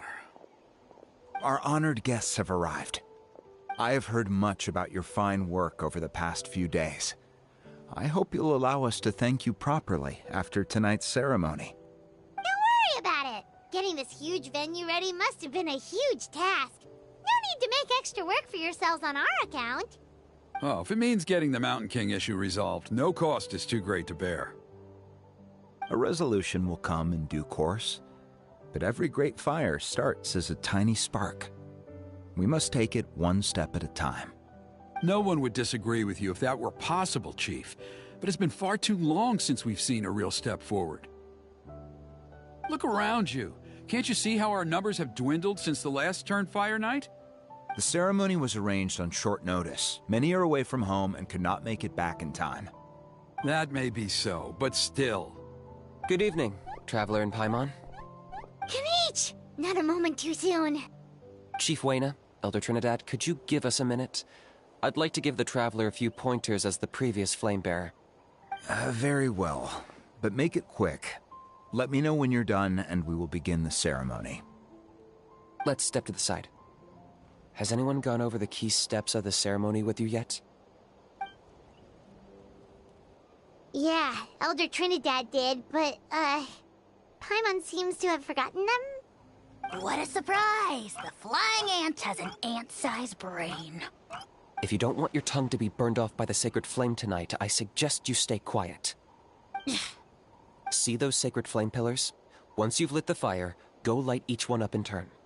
Once that's done, head down into the cave where the Mountain King slumbers, light the braziers along the way, then bring the flame to the final altar. Then the ceremony is complete. That sounds simple enough. The process isn't complicated, but remember, you mustn't turn back at any point. If you miss a pillar, you can't light the next one, then come back to it. You have to keep moving forward, or it's seen as disrespecting our ancestors. If that happens, you won't receive the blessing of the Turnfire, and you'll have to start over. I made you a diagram that summarizes the steps. Take a look.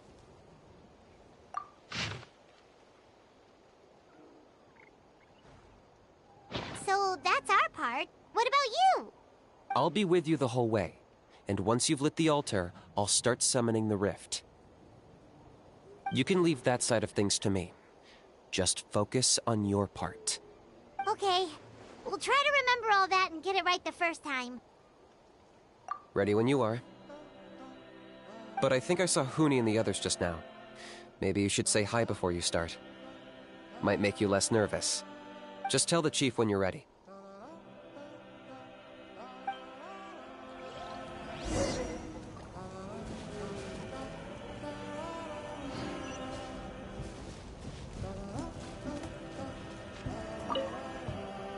Mr. Traveler, you look so cool today! You're gonna make sure the Mountain King never threatens us again, right? I believe in you. I'll be cheering you on the whole time.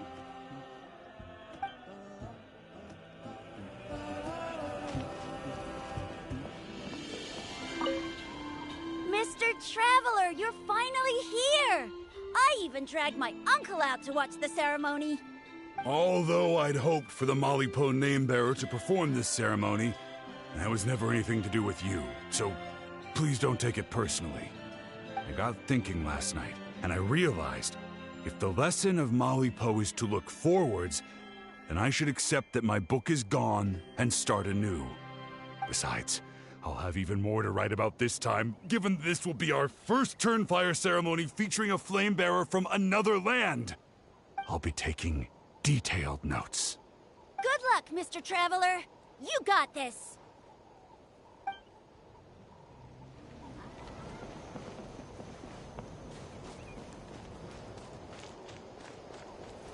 Mighty Outlanders, the time has finally come. You know what must be done. Please remember, you must cleanse as much abyssal energy as you can. This is the only way to prolong the Mountain King's slumber. I am sure you have what it takes.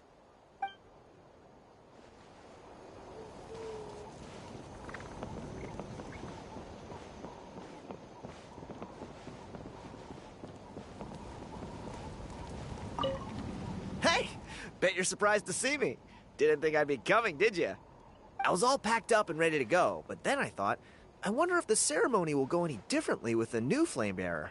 So yeah, here I am again.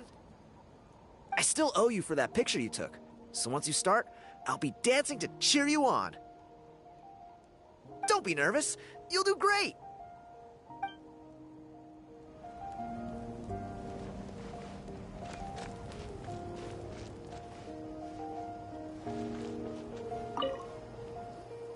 How are you doing? Is all in order? I'm counting on you. Don't forget what we talked about. By past fuel and present flame, life marches ever on. My brothers and sisters, the time has come to light the fire once again, and let the Turnfire night shine bright in Huitztlan.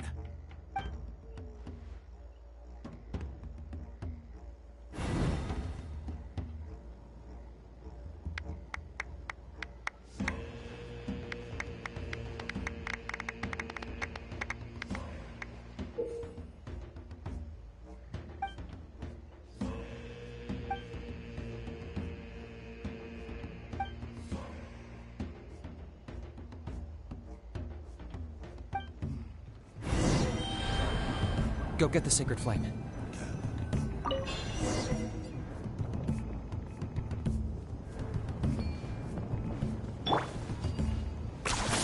You really... Nicely done. Off to a good start.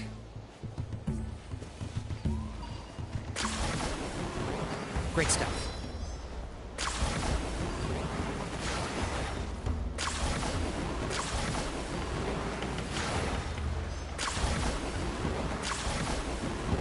You're over halfway. Keep it up.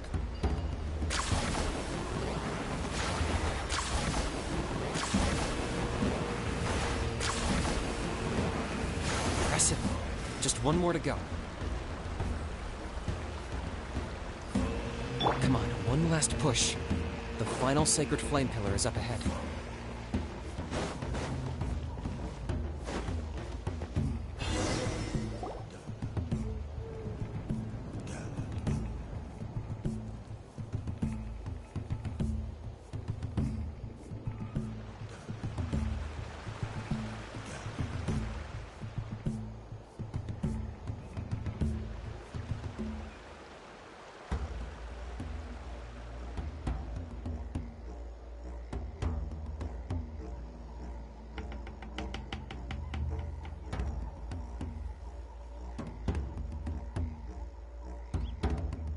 Great. All the pillars are alight. Next, it's down into the canyon and head for the Mountain King's cave.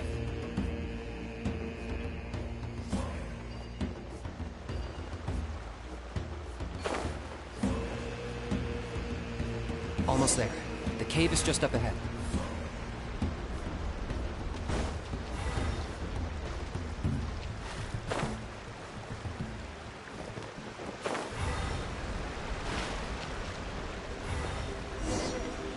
The Abyss presence is growing strong. We should deal with the contamination first.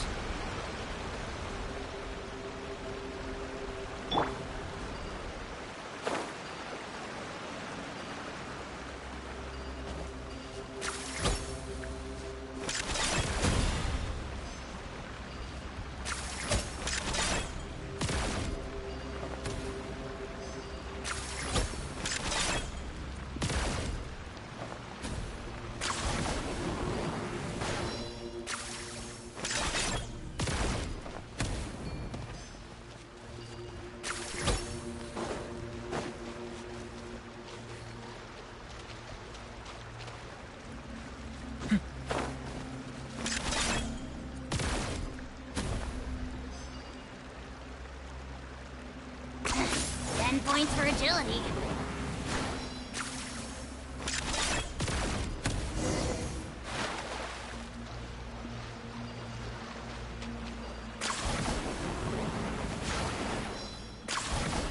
There's the altar of the Sacred Flame.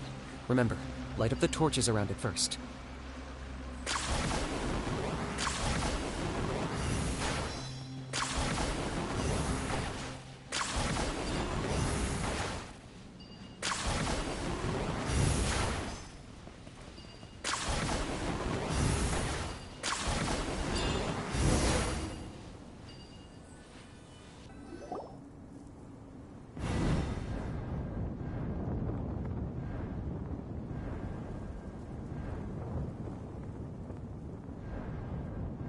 Woohoo! We've lit up the final altar!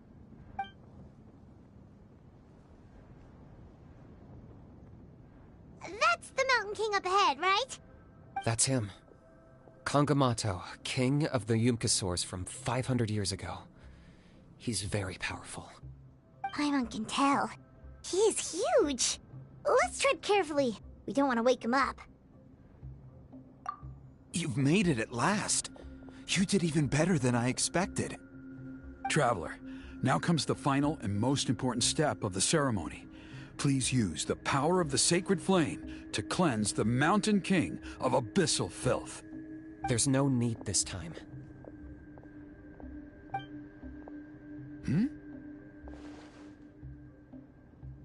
Such strong abyssal power. What is that thing? Kinich, what is the meaning of this?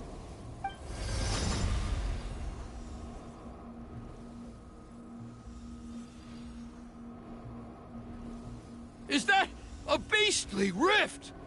Chief Huayna, Elder Trinidad, this is about to get a little dangerous. You should step back. What do you think you're doing?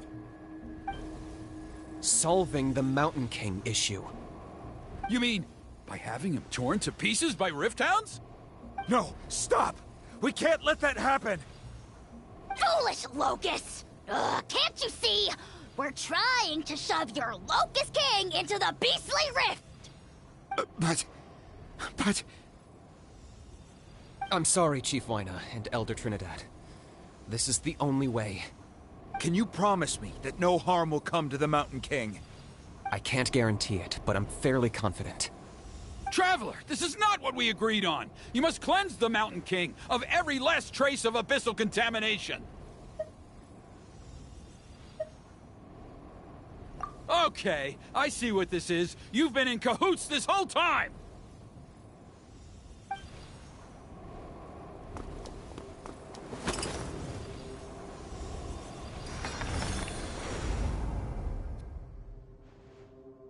Ugh, you imbecile! What have you done? Oh no! The device is destroyed! You forced my hand. I had no choice. Elder Trinidad? What are you doing?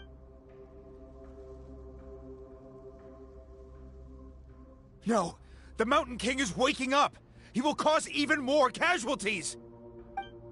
Everyone, out! Now!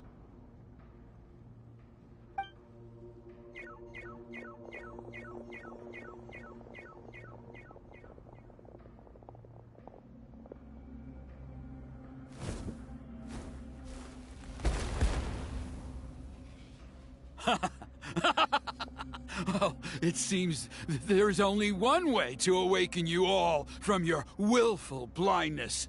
More sacrifices must be made.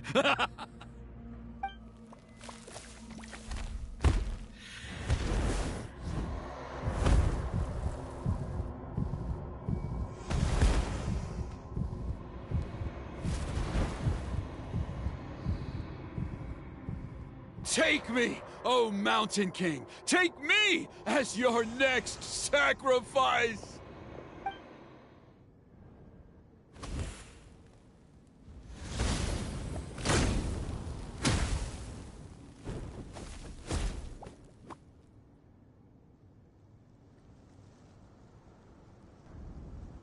Everyone's still outside. We have to keep the Mountain King here. Give me a hand.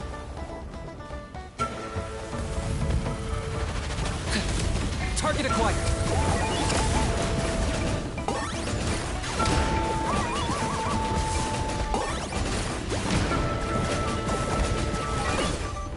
Watch out for the fruits he's spitting out. I can use those against him. Yeah, that's it!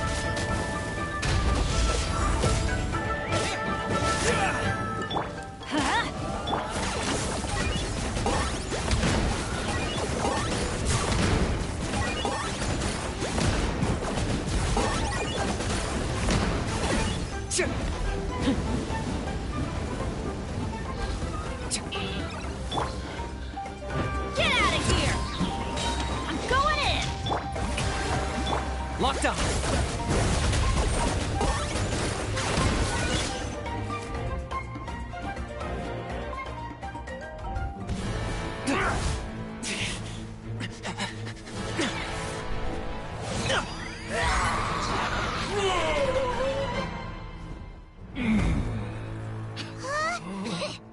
What do we do? We can't open the rift!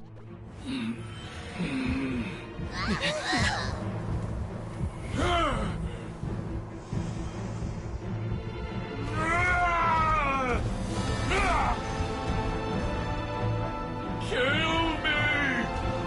Put an end to Huitztlan's shame!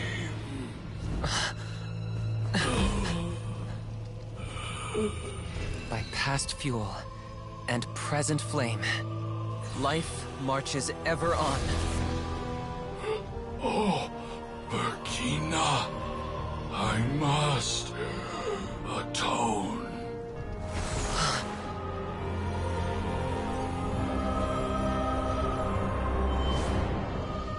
Patience.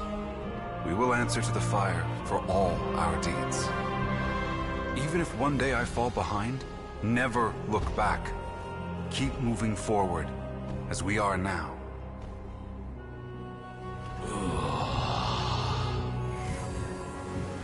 Live with your guilt and shame.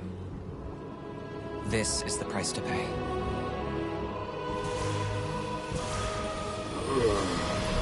Heir to the Turnfire, please use my ruined vessel to train the heroes of the future.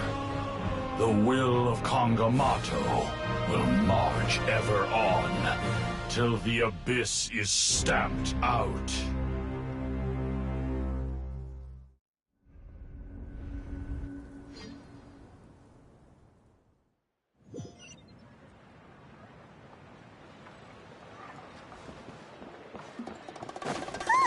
Pretty eventful day yesterday, huh? Paimon wonders how things are doing now. Let's go ask the chief!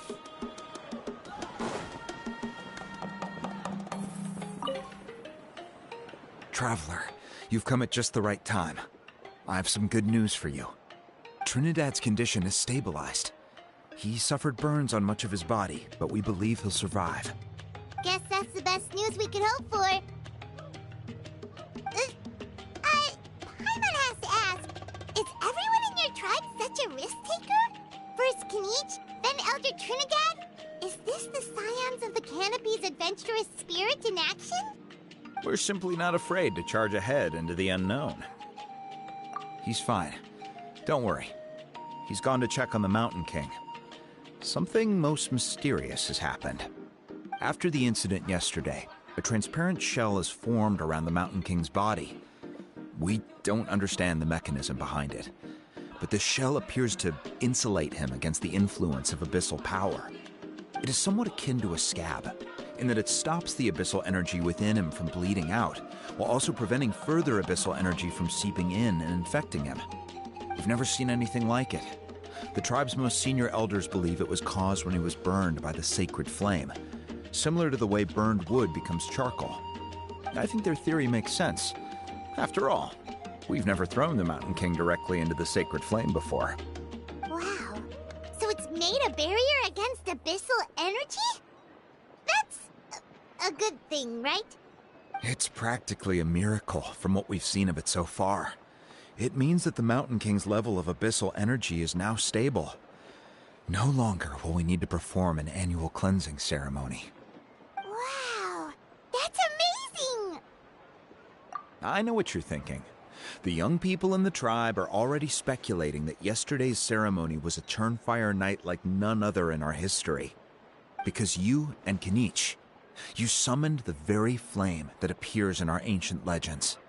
A great transparent ball of fire. And that fire is what saved the Mountain King. Whoa! So that was the real Turnfire? I may be the chief of this tribe, but I've only ever known the Turnfire as a concept in our legends. I cannot answer that question. If anyone can answer it, I suspect it would be the bearer of the Malipo name. He is in the Mountain King's cave as we speak. Ah, so Kinich then. Why don't we go see how he's doing?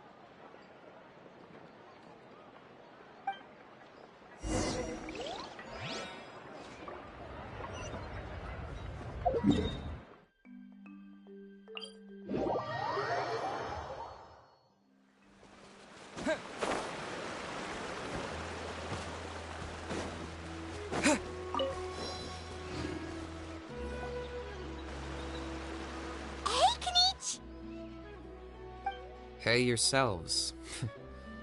You two doing okay after yesterday? We were gonna ask you the same question. You scared Paimon half to death when you rushed into the fire. Sorry, I couldn't just stand and watch the Mountain King get burned alive. So you thought you'd try and extinguish the sacred flame with Dendro? Or is that an attempt to make the almighty Dragon Lord Kahulahau die of laughter? The sacred flame only possesses a fraction of the Pyro Archon's power. It's not as if I was fighting the Pyro Archon herself. Kinich, when you went into the flames, were you intending to, Intending to what? to,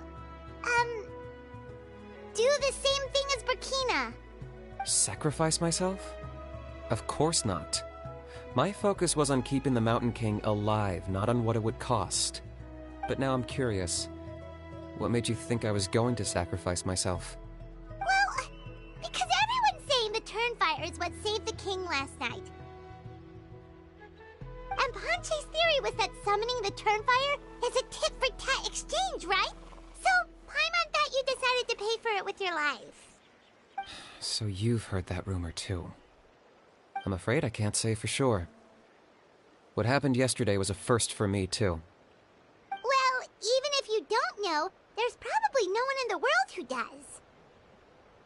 What I would say is, if that really was the power of the Turnfire, I'd sooner believe that the Mountain King summoned it himself.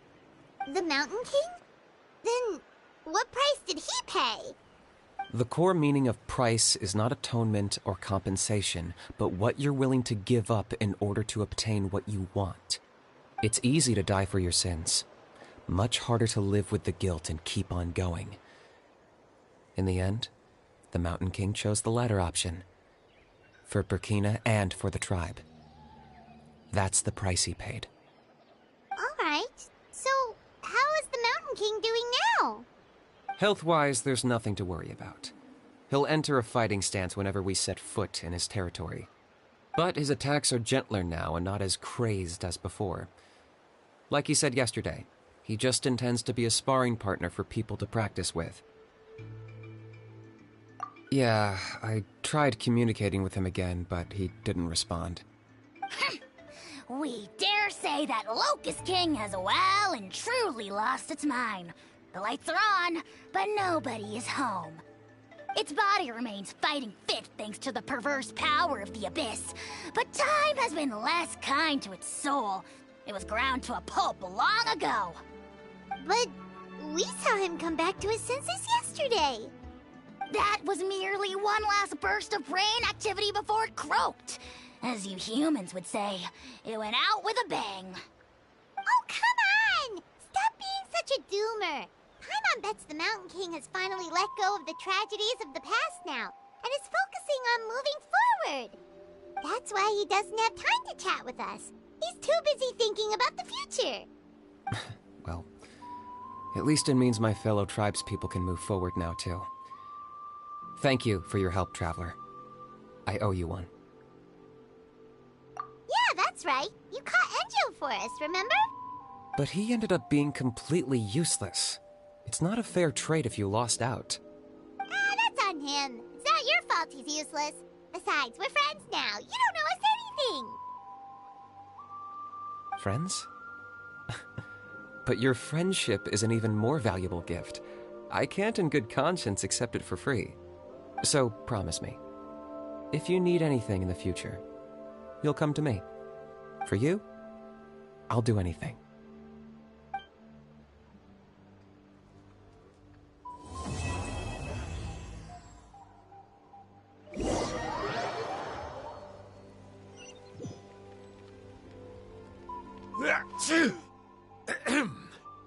So, in the end, only poor little Huni got the sad ending? Yeah, everyone's happy except me. First Nana, then my dad. Why does everyone in my family have to suffer? Huni, it'll be okay. Your dad will get better soon. Toba, you're my friend, so I shouldn't say this to your face. But it was all the Mountain King's fault. Huh? Now hold your horses, kiddo. If you promise not to fight, Uncle Sanka will tell you a story. Okay, before you roll your eyes out of your skull, I promise you can trust me. I almost got my eyebrows burned off by the Turnfire after last time. That's why I came back, to make it up to you. All right, I'll just get to the point. Do you know what Uncle Sanka loves the most about your people? What? Your extreme sports. Huh? On my first day here, I got hit by someone falling out of the sky. I believe you call it bungee jumping? It's a dangerous sport, to be sure, but the courage it took to make the jump impressed the heck out of me. So, I introduced myself to the jumper, we made friends, and I even helped treat her wounds. Oh, such a nice friend. Of course. Anyway, the good times didn't last, because I got captured by a powerful foe, so we had to part ways for a while. In the hands of the enemy, I was scorned, scolded, and nearly given away as a gift. Oh, it was so humiliating. A horrible experience to look back on. Why does Uncle Sanka always have to suffer, I thought.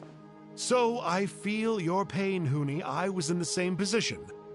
But in the end, I made it through, and I left all of those painful memories in the past. I even managed to reunite with my friend. Is that it? The moral of the story is to look forward in life, right? Yeah, we've heard that one millions of times. Sorry, Uncle Sanka, but you're not cut out to be a teacher. Very smart, Huni, but not quite smart enough. What I'm trying to tell you is that after I reunited with my friend, I found her injuries were all healed, but she really missed her family. So, I thought you might like to see her too. She's right behind you. Turn around and see. Another trick about not turning back? I'm not falling for that one again. Huh?